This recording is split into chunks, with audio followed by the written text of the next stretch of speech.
What's up, blessed and beautiful people? I hope you guys are having an amazing day. So today I have something a little bit different, and I have a message, and this message is entitled Pay the Toll. Pay the toll.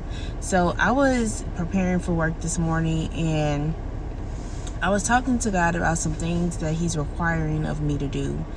And there's one thing in particular that's been a struggle for me to really get on board with doing and do fully. I've been kind of wavering and doing it partially and haven't been really fully committed to doing what God has asked me to do. And God kind of just told me, if you're not willing to do this, it's going to negate all of the work that you've done up until this point.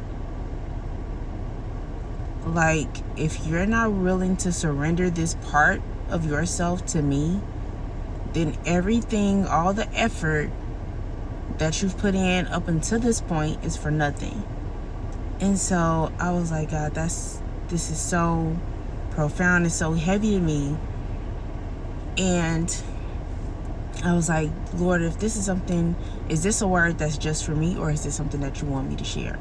And if so, if it's something that you want me to share, give me an example. And so I was going through all these like secular examples, and God said, Moses in the promised land, he struck that rock. And God told me that one act of disobedience can disqualify you from entering into your promised land. It just takes one. It just takes one act of disobedience to prevent you from receiving the promise that God has for you.